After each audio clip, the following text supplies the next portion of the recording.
สวัสดีค่ะสวัสดีทุกท่านผู้มีบุญสัมพันธ์กับแม่หมอนะคะน้อมรับเอาพลังงานดีๆวันนี้ไปด้วยกันนะคะคนที่ผ่านมาเจอคลิปแม่หมอวันนี้เป็นคนที่มีทักษะในการคิดวิเคราะห์หัวไวมากๆนะคะเข้าใจอะไรได้อย่างว่องไวนะคะ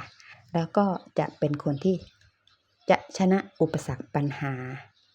ด้วยความตั้งใจจริงของตัวเองนะคะจะได้รับการช่วยเหลือนี่ค่ะมีคนคอยอุปถัมภ์อยู่เสมอนะคะมีความร่ำรวยค่ะได้รับมรดก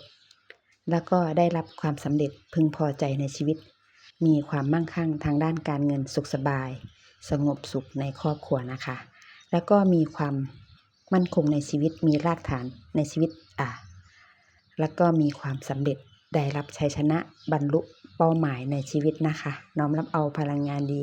วันนี้จากแม่หมอนะคะแด่กัลยาณมิตรทุกท่านผู้มีบุญสัมพันธ์กันค่ะขอให้ทุกท่านมีความสุขขอบพระคุณค่ะ